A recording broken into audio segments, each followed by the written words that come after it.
y'all? It's your boy JusB, and welcome back to the JusB Show. Now, the JusB Show consists of 4 simple things, right? It's simple elements, right? It's self-love, unity, progression, community support. We're gonna talk about where you come from, what you doing, what you're doing right now, and then where you plan to go with that thing. And as long as you're good with that, then we can get on to the rest of it, which will allow us to motivate the people, man. You cool with that? Yeah, I'm cool. I'm ready, man. I'm man, because you've been here before. I'm ready. Eric, what's poppin', man? How you been, brother? Man, it's been long, man. It's been a couple years, man. Yeah, what the hell of time went? Yeah, man. I tapped in. You tapped in with me, man. On the JusB Show. That was like when I was first starting this. Where did we do the interview at? Did we do it at Cassavelli? We did it at Cassavelli place. Yeah.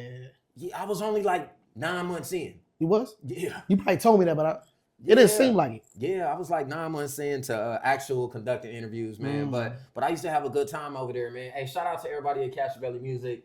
Y'all literally gave me a great start to be able to do what I gotta do. You heard me, like, and I really appreciate that. I was able to rock with my boy Stone. You know what I mean? Rest in peace. He passed away.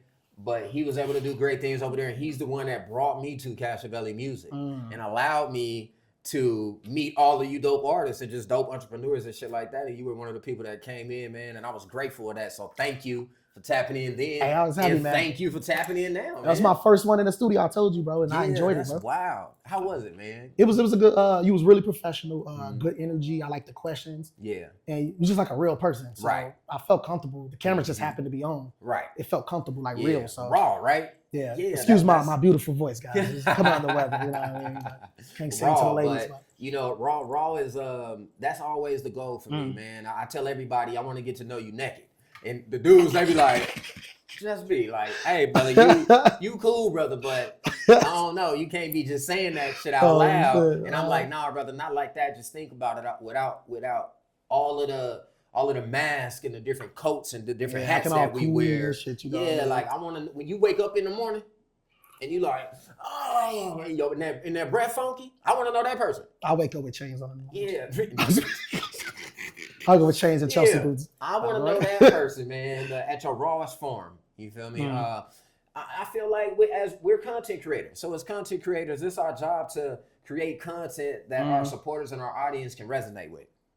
You know what I mean? So by doing that in a podcast, I feel like that's how you get the most views. The podcast that I watch, I'll be looking at it like, ooh, I feel like that. I could have slapped the shit out of her. Ooh. What I like about yours, what I like about your podcast is like, a lot of podcasts I watch, people be doing it because it's a trend. Yeah. They don't never add new perspectives or like, I can tell they're just using talking points I already heard. Right. What I liked about yours, I could tell like, you're really into this. This ain't just a trend. Yeah. You know what I mean? Like you really into it. About the questions you ask, I could tell you take the time and dedicate to really put to your craft. I don't research anybody, you know.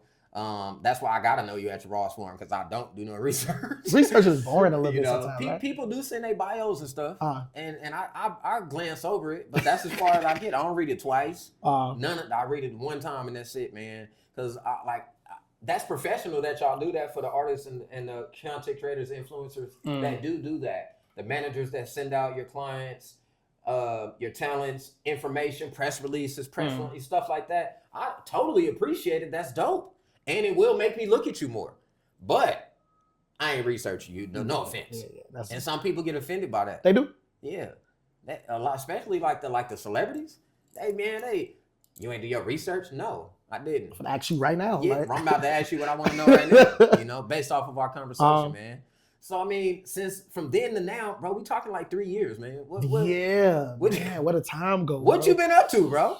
I just been building a brand. For those you don't know, I primarily do, I'm an artist, a rapper, but I do rap coaching. So most of those 3 years just building my team, because at the time I didn't really have a team, building my team, and then I came out with a program that helps like artists basically like from ground up, build their social medias, platform. And so that's been the main focus I've been focused on right now. Okay. And it was called the Rap Mentor, right? Yeah. Well, that's the brand, that's the brand. But it's under Rap Mentor. Okay. Oh, okay. That's the umbrella. Yeah. Doing everything. Okay. That makes sense. That makes sense, man. I mean, so what's your client base looking like, man? Let's look at these. Let's look at these. It's growing. I just dropped it officially because I left it a while in like beta testing. Right. But I just dropped it. It's moving up. It's moving up, man. And like I've been getting good results from it. You got a lot of locals involved? Like 50-50. Yeah. About 50-50. Because now my following is starting to be Vegas more now. My largest following is actually Vegas now. Right. So it's like 50-50. Yeah, my largest my following started in Texas first. Started in Texas? And then Atlanta. And then Vegas. Mine's obviously, I'm from Chicago, so it started in Chicago. For some reason, I don't know why, but New York. Right. Got up there. I don't know why. Maybe my marketing just appealed to New York. Right. And then eventually it became Vegas. Now the question is do you consider yourself made it yet in music? No. Exactly. I consider myself, I like to call it level 1 successful. Okay. To me, that's when you can at least make a living. Fair enough. So I asked you that question for the simple fact is this, right? You're still considered a local artist, right? In Vegas, right? How the hell do you manage to get other local artists to want to follow you when you haven't made it yet? You don't have to be, and this is where people get a lot of misconceptions from. You don't have to be the biggest in the world. You just have to be big enough to have results. Right. Most people that you are going to be coaching or your clients are going to be people that have little to no results. So if you can show like I'm above the average person, then you really don't have to be the biggest in the world. Right. We mess that up prime example, if you're an overweight person, this person on that side to be a bodybuilder, but if he looked like he in pretty good shape, he could teach me. There's tons of people that will listen. Yeah. If it was someone, because a lot of times we make the mistake by trying to appeal to our peers, but my peers, I'm not going to teach them. They're peers.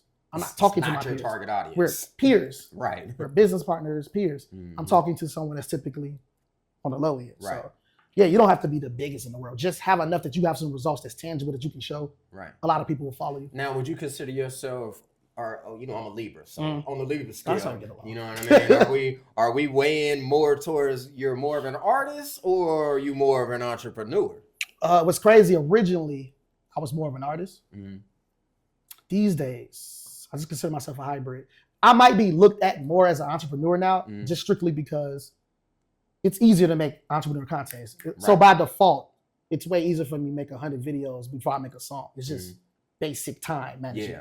And it'll have a better chance of going viral, but I just accept as a hybrid. I am both. Right. Okay. Now, when you introduce yourself to the artist that you're trying to help, right? Do you off the rip let them know you're an artist? Or did that come later on in conversation? When I introduce myself to artists like in public or online, because it's different. Public, online too. Online? Well, they probably see online. Right? Yeah, they see online. Public, I'll say in public, I just say I'm an artist and I'm a life coach. Yeah. I'm both. Yeah. They be a little bit like, I don't know, but when they see the brand online, they get it. Right. Now, on one of my previous episodes of this new JusB Show, man, me and one of my buddies, we were talking about validation, right? That people in Vegas, they need to feel validated in order to feel anything. Yeah. Why do you think that is? For one, I think it's just an artist in general. Okay. We're all insecure deep down inside. No matter how we want to act cool online, we're all insecure deep down inside. Even me as a natural person that don't care about validation as much as just regular Eric, as an artist, I still have to care to an extent. Right. That's the love and hate I have in music. I have to care to an extent because that's how we potentially get paid. Right. But I think with Vegas specifically, in my opinion, y'all might get mad at me, Vegas artists. I don't think y'all have an identity. So I think there's an identity crisis. I hear that a lot. So it's hard to stand on your toes. Like I know who I am. Right. So I'm going to stand on my toes and I'm only going to rock with who rock with it too. I think a lot of Vegas artists don't have a true identity. So they care too much about what everybody think. You're not supposed to care about what everybody thinks. Yeah, know your tribe. That's fair enough to say. Yeah, that's not having an identity. Vegas artists seems to be having an identity crisis. Yeah. That's kind of the same thing as saying Vegas doesn't have its own sound. They don't, right? So I feel like hip hop is being able to pull from all different sources and creating something, right? So when has a new sound really been created, if we really think about it? Because I feel like things just repurpose itself. So sounds that we feel like is new, it might be new today, but it wasn't new in the 70s. Yeah, it's just a newer version of the same thing we heard. Right. So how do we not have our sound? When they say we tend to pull off of the South, the East, like the East Coast, and shit like that or whatever. But it's like we rap West Coast though. I would say, in my opinion, just from a branding standpoint, to put Vegas on, you need a sound. To put yourself on from Vegas, you don't need a sound. So if you want to put yourself on, just put you on from then. You just happen to represent Vegas, you don't need a sound. But if you want to put Vegas on, you need a sound. Hear me out. Most of Atlanta, we know they're Atlanta because they look, talk, walk, and have an Atlanta sound. Okay. When Chief Keef came out, he looked, walked, talk. They all looked like the representation of Chicago. Detroit artists, T Grizzly, they all look like the representation. That's why they had a sound, a Detroit sound. When you come to Vegas, there's no, I don't know a sound. Right. Vegas have a lot of dope artists. Don't get me wrong, y'all have a lot of, some of the dopest artists I've ever heard. But as far as putting Vegas on, no one has a universal sound. Like a universal sound. Yeah, so it's harder to get a group of fans onto Vegas in general. I think largely because of that reason. Right. So do you believe in you have to leave your city? Because you're from Chicago, but you're in Vegas. So do you believe that statement, like you got to leave home to get somewhere? I used to believe it. These days, no. But I will say, if you don't look like the representation of your city, it's going to be harder locally. So like one of the reasons why I left Chicago, this before I understood branding. No, I left when I started to understand branding. Okay. I grew up like in foster homes. So a lot of my friend group is very weird. I'll be around a bunch of hood niggas. I'll be around a bunch of clean cut people. So like I used to notice I'll play the same song. Remember I told you in the first interview, I was working in the airport. I'll play the same song to my friends in the airport, which is typically more clean cut. Right. Wow, this song is great. I like your style, your image. Then I'll go back home to the hood and play it. They be looking kind of like, bro, you're a square. Like, this cool, yeah. I know you can rap. I know this cool, but like, I ain't really on that shit. And I used to be confused, like, what the fuck? How do one group of people think it's great? And the other people be like, I don't think it's bad. I know it's quality, but. So then when I started understanding marketing, I'm like, oh, my hood side of my friends, I'm not a representation of them. Although I grew up from where they come from, my image, the way I speak, it doesn't represent them. Yeah. So I was like, and then I used to struggle locally because of that. So I started realizing like, oh, you need to place yourself around a group of people that find your tribe that rock with your brand. That's your target audience. So I felt like Vegas was a little more natural for me. For one, I'm gonna keep it real. I feel like Vegas was lower barrier competition in the market. I'm gonna keep it G with you. And then I feel like I'll match more lifestyle. I'm into like lifestyle traveling, moving around, talking to people, entrepreneurship. Yeah. So I feel like my natural style would just fit here. And it's been working so far. So So what else do you do, man, besides being an entrepreneur, being the damn rap mentor, the rap coach, being the rapper, you know what I mean? Like, what else do you do, man? What do you do in your personal time? I like to hike. I smoke a lot. Personal time, I'll say, other than women, women and having fun. Yeah. When I'm focused, the gym, I'll say, I'm really just a geek for this shit. Like, I'm really into like self-development. So I watch a bunch of self-development content, just a bunch. Well, that's why I'm glad you said self-development, because that's going to lead right into self-development. Yeah, I'm really into it. I'm like, I'm going to give y'all a sneak peek. What's some of the favorite people that you watch? I watch a lot of entrepreneurial people like Tony Robbins, Ty Lopez, the OGs. They really kind of influenced me to do this. Yeah. The coaching, I just morphed it into more rap. And I'll say like just a lot of that stuff in general. Yeah. Okay. Well, I mean, like, what are you doing for you though? Like, when you're not watching that shit, when it's just you in the room, what do you do to take care of self, brother? Have fun, shoot. Really, I'm bored. At this point, I just only really shoot content. So my life is really work. Because I enjoy it. I love it. I like helping people. So my personal self-love, the stuff that I watch on like I believe in love, health, and wealth equals happiness, right? So I'm just really just trying to chase that balance for my life. Yeah. Like and I think it's in that exact order: health, wealth, and love. So keeping my health as good as I can keep it. Make as much money as I can, and then eventually, right now, I haven't got to the love part yet. I'm still searching for that, but that should be my last step. Like, hey, I got a beautiful model coming. Yeah, you know, you might know her though. I'm ready to get to that point. You know what I mean? Yeah, so, man, that's super dope. Now, let's jump into unity real quick, man. You know, I've always been about bringing unity to communities, smile, laugh, motive, all the happy shit, all the positive shit. And yeah, I just got off track because I was just finna go back to something else we just said, but I'll get back to that. But in unity, man, everybody that I talk to and I ask them like, bro, do you think it's possible for us to be unified? And they be like, in what industry? And I say entertainment. And then they give me this look like, what genre of entertainment? So they feel like everywhere else, every other genre for music can find unity except for hip hop. Why? Hip hop is birthed primarily from Black and Latinos and street culture. Mm-hmm. What we don't realize is take hip hop out. The fact that our culture is the way it is, no matter what we apply it to, is going to be the same. Right. So I think it's much deeper. That's because that's how our culture is before we even get into hip hop. Mm-hmm. So in my opinion, we have to fix the root of the culture. And we're going to typically take those good or bad behaviors to whatever we do. Yeah. So we got to change the root of the culture. Mm-hmm. And they always tell me, they say, JusB, you want to know why? I'll say, why? They say, because beef is entertainment and it sells. True. So they kind of direct the narrative to be that. And I said, that's crazy. But what did it look like? And people probably going to be like, this is cliche. But when Kendrick did that video, fuck the song, bro. The amount of unity, whether it don't, of course, everybody in the world ain't gonna be unified. Yeah. I'm not asking that. I hope y'all understand that. That's not the case. But why we always gotta have little small groups of people unified? Can the groups get bigger? And then we seen it in hip hop with that song, bro. And I felt like that was amazing. So I think it's possible. I do think it's possible. I think we got a lot of work to do. No, hell yeah. I think it's possible. It's gonna take us collectively.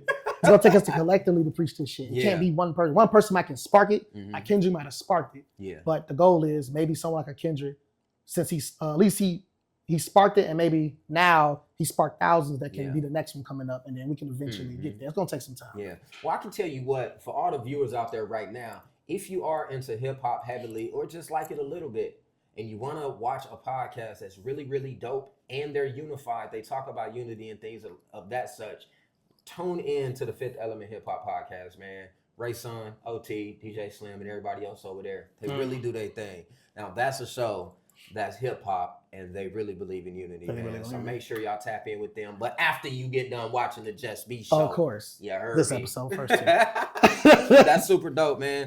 So, man, as a man, what's in this industry, entrepreneurship, music, what's something that has happened to you that almost broke you? Like you was just like, fuck this. I ain't doing this no more. How did you get out of it, man? I want to know. I'm not even going to say that it's breaking me, but it still sits with me today, right? Okay. Maybe I'm wrong. Maybe it's just my opinion. Okay, remember how we just talked about that culture thing of the lack of unity? Mm-hmm. I feel like because I'm Black, it's harder to team up and work with other Black creators, because I noticed that even if we're not on that street shit, we tend to have very selfish, like, I can do it myself, I can do no new friends, which in entrepreneurship, that is like stupid to me. Right. So I figured, I find it harder to network with other Black people and really start a business. I find it harder. Yeah. Because most people network with, like, I know we talk about the white people don't let you in, but even if we take that away, most people just naturally want to network with people that look similar with them. Yeah. So if I've done great work with white people too, you know what I mean? But I don't look like them, so it's still gonna be harder. But then the people that look like me, they're typically less on my side. And it was like a fucking hard pill I have to swallow. Yeah, man. You know, I'm very different in a sense. So let me say this real quick. I've never felt poverty. I don't know what poverty feels like. And I'm not saying I'm better than anybody. Hell no. Because in my mind, I was in poverty. So I was trapped in my own mind. That was my poverty, right? But like I didn't have a hard life coming up, bro. I didn't have them kind of struggles. Like, yeah, I was like single. My mom was single mother, that type of shit. But other than that, like, I didn't have those kind of issues, bro. I've never had an issue with the police where I felt like they were being racist, where they like treat me different because I was Black. I never walked into any room and felt like they treated me any differently because of my skin color. Probably because maybe I'm just a good salesman, because I've never walked in a room and not closed a deal. No, I actually agree with you. I've never, you know what's crazy? I actually grew up in a hard life, right? Chicago, where the police are terrible. Yeah. I'm gonna be real with you. I've never really felt like a cop being racist to me. I've been in white rooms. I've never felt like, I mean, I'm smart enough to know that I'm gonna have to work a little harder, but I've never felt that way either. Yeah. Never felt that way either. Yeah, just naturally. I'll be like, and I, you know, even my mother used to be like, well, son, you just gotta work harder. And I'm like, what if I just make it a point to just work hard always? In general, yeah, it's gonna translate. Yeah. In general, you know what I mean? That way, if I'm in a room full of my urban brothers, I'm working the same amount as hard as I am if I'm in a room full of Caucasian people. Yeah. And Spanish people. I agree. You know what I mean? Or whatever the case may be, man. But yeah, I'm proud of you that you did not quit. Don't ever quit. I'm glad that 3 years later, I'm still talking to you. Yeah, man. I think that's dope. You got more chains on, I feel like. Yeah, I was so, you see a chain or two. Yeah, you always icy. You always doing your thing, amp it up a man. little bit, you know. If you could give a piece of it, this is just a quick piece of advice. If you could give a piece of advice to other content creators, especially music artists, because man, shout out to Dizzy Liv. She transferred from rap to gospel rap. That's one of my sisters in the industry. She's super dope. She made a post and she was like, yo, I'm getting tired of creating content for my music. So what's a piece, and you do this too, so give a piece of advice to the other artists out there that needs to continually creating content, brother. I mean, artists, stop being lazy. I don't want to make content. Then you don't want to be an artist. At the end of the day, the right amount of content is literally free marketing. He know me for content. Free marketing. I know him for content. I don't care if you go Tupac era, if you go Biggie era for my old heads. Yeah. They were still making content. It just looked different. When they did an interview back in the day, that was content. Yeah. When they got on a radio station and talked, that was content. When they did a movie, it was content. Yeah. It just looked different.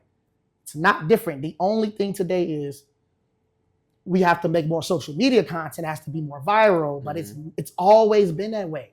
Let's stop acting like it's not. Let's be creatives. It's not just about, bro, it is so easy that if you know what type, this irks me. I had this talk last night a lot. Right. It is so easy that when you find the right content to your brand, it literally can be a marketing tool. I built most of my brand, bro, with no money. Yeah. I got followed on multiple platforms. Bruh. I literally use little to no money. Bruh, I'm trying to tell you. As far as the marketing goes. That's what I'm saying. I don't. Stop being lazy. I have a marketing budget, but I barely use it. Because once you figure out your content strategy, it's almost pointless to use the budget. A lot of people like, damn, bro, you post a lot. But then they turn around and be like, bro, this is the easiest time to get on as an artist. It's the hardest time to stay on, but it's the easiest time to get on. Stop being lazy. Yeah. Make the damn content. It's not that hard. One more thing. They say they don't want to make content. That dumb picture you posted, I ate pizza today. Oh, this girl talked to me bogus today. Worry about it. It's content. It just ain't directed nowhere. Put your song on it. It just ain't nowhere directed though. Put a CTA. Yeah, so all I'm telling them is you're regular content ready to believe it or not. You just doing a bunch of wasted moves. Just rewire your brain. Instead of putting food that we don't care about what you ate today, put some meaningful content to a specific fan base, and it can be a marketing tool. Yeah. No, hands down. I was irking. And yo, when you post your content, make sure you put a CTA. If you're unaware of what a CTA is, it's I'm actually unaware of what that means. To action. Oh, okay. A call to action. That means you're telling people, hey, follow me, subscribe, and then don't automatically assume that they know how to do it. I used to do that. They don't. Yeah, don't assume that they know how to do it. You got to say, hey, look at the top of my profile, right under boop, boop, boop, and press follow. Thank you. And it's literally a networking tool. It's literally a networking tool too. We met through seeing each other content. Yeah. You know, man, I use podcasting. Podcasting is the easiest way for me to network. Any rooms I want to get in, any type of events I want to put together, any type of knowledge that I desire to have. I'll set up a podcast with somebody with that type of knowledge, man, and I'll just learn. And I just ask intuitive questions. And it's raw because I really want to know. And you get to cheat because you ask stuff like you really want to this shit that I really want to know. So I just go at it like that. You know what I mean? Now, I hate to tell people this, brother, but you know, there's an end to everything. So just like there was an end to last year, there's an end to this year. There was a start to your career, there's an end to your career. Now, once you get to that end point and you look back, and you like, damn, I did all that. What does that look like, man? I feel like that's success. What does your success look like? How I have it mapped out. Give me a sneak peek. He has good questions. Telling too much of my story. Right now, right? You know what I mean? I'm doing the rap culture stuff, the rap stuff, right? I love rap. I love the culture, right? But in my spirit, I really want to help people, right? I really want to give them nourishment, but do it in a cool way, of course. I still want to, be stylish doing it. So eventually I plan on, assuming that this social media stuff is still similar, eventually I want to plan on transferring over to self-help. More like self-help, spiritual, physically, mentally, stuff that I'm really about. When you said, when I'm not doing music, I want to translate over to that. I want to get to the point where I'm mixing hip hop and seminars. I want to blend those two together and create like a culture of like, you could be hip hop, but you can also have a mindset with it too. I want to do seminars, do that, eventually sign other people under me. And then once the company builds to the top, I want to disappear and probably leave the country and Just go on a spiritual journey, like, and not care nothing about all this. Right. Throw it away. I don't care about this. All this stuff, nah. Bro, it'd be hard for me to put on jewelry. Like, none of my shit shine. I don't even want to care about this. I want to move somewhere where, like, I just care about the nature and some corny spiritual shit, right? As y'all want to call it. Right. So nature, have a girl, have a kid eventually. Be cool. Yeah, have a girl, have a kid eventually, and I'll tap back in out here every now and then when I have a little bit of. That's dope, man. Well, we, myself and the team Under the Hood Productions, we put two mental health events together per year: a mental health seminar and then a mental health roundtable. And we have speakers and vendors and guests, man. You can come and practice for when you start your company, then you'll already be on it. That is my passion. I say music is my passion, but coaching is my purpose. Hell yeah. That's my purpose. I love it, man. That's super dope, man. We're going to make that happen. And before we jump off, man, I would like to give you a personal invite to our newest podcast series. It's called A Gentleman's Choice, right? A Gentleman's Choice. I'm the host, and I always have 3 gentlemen from all different walks of life. They don't necessarily have to be bosses or OGs or entrepreneurs. They can be regular people and just come on, and it's to provide a safe space for us to be vulnerable, talk about our wins, our victories, our losses, complaints, concerns, and we just need to vent sometimes. Yeah, we do, man. And sometimes men need to vent to men to get the proper reactions, right? It's not about what you need. I mean, it's not always about what you want. It's mostly about what you need. And men need to talk to men to get lessons from other real men. So I want to invite you to that, man. Thank you, man. I'll let you know. The setting is at a cigar lounge. I switch cigar lounges every episode. The first one will be at Quincy's Cigar Lounge in North Las Vegas. Yeah, so we'll have a cigar. It's a 4 cigar sponsor. We'll have a bottle of something coupled with the cigar, and then coupled with those, food. Every episode. Okay. That's my gift to the men in Vegas. Not just Vegas though. I'm going to Vegas, Cali, Atlanta, Miami, Arizona. I'm trying to go all over the world. Yeah, man, we really need that, man. We really need that, man. See, I really look up to Malcolm X. That's really my guy. I've done so many reports on this guy, right? But I'm not a protesting type of nigga. I'm not fit to be in the streets protesting. I've tried it. It just ain't me. I protest on here. I give knowledge and wisdom here. That makes sense, yeah. So I tell everybody I'm the Malcolm X of media. Malcolm X got thousands of brothers together and made them move all at once. I want to do that in media. You feel me? So you're more than welcome to show up, man. Yeah, thank you. We're having our first one next week, Wednesday on the 20th. The filming is from 7 p.m. to 9 p.m. You're more than welcome to show up. I'm going to have a bunch of brothers there, and I'm going to pitch it to everybody. Like, yo, and then we'll get everybody signed up and like that, man. But before we do jump off, we got to motivate the people, brother. Yeah, we got to. Like, not just the artists, not just the music cats, the people, man. If you have one piece of advice, what would that be? Keep life simple as possible. Health, wealth, love in an exact order. It should most likely you have happiness. Hear me out. When I say health, I don't mean just looks. I mean mind, body, spirit. Keep that health as passable as possible. It's never going to be perfect, but passable as possible. Wealth is make as much money as you can without selling your soul, right?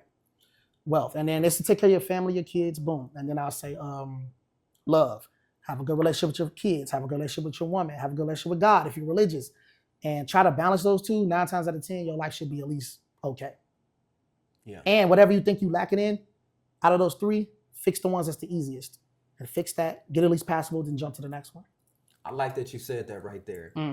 Pick the things that you lack at least 3. And just start with 1, fix it. Go to the next, fix it. And then go to the next, fix it. The easiest way to get to a big goal is starting with small ones. Yep. It gives you motivation to start to realize that mountain ain't so big. So as you beat that level, like a video game, start to realize, oh, that mountain ain't as big as it looked to me. So yeah. Hell yeah, man. It's always a pleasure, man. Tell them where they can find you, brother. Oh, find me on all social medias, Eric_Stackz, ERIC_STATCKZ. Also, for the artists out there or just entrepreneurs or YouTubers, I have a course out. I got it on super discount because I want to get people in more and help people. It makes me happy to help people. Click the link, whether it's from him or from me. Click that link, check it out. If you resonate with it, check it out. Let's get this money. Tap in, man. And my pieces of advice, it was the same 3 years ago and it's still the same today. And it'll never change, man. And that's to smile, laugh, and definitely motivate. Inspire one to then go inspire all. And then last but not least, man, just be the best version of your goddamn self. Period. That's where it starts. Fill your cup up first, and then put a lemon in it until it pours. Before you start pouring then it can out leak to other people. everything else. Put the lemon on top and a straw. Boop, with the little umbrella. Hook you up first, and then show us how to do it because we need it. Everybody has the capabilities to love self, but everybody doesn't have the knowledge. Everybody's not brave enough to step out in the world. That's a challenge. That's challenging. I had to do it, but now I just teach it. That's why I respect you too, brother. Not to go too long, but you know how you say you the Malcolm X of media? Yeah. And we went to go back to that stuff, like how we can teach unity. Yeah. I feel like if everyone just have a little bit of slice of doing it, whether it's tiny and we all come together, eventually it'll happen. So I think you fighting the battle. So the good battle, bro. There it is. And we out.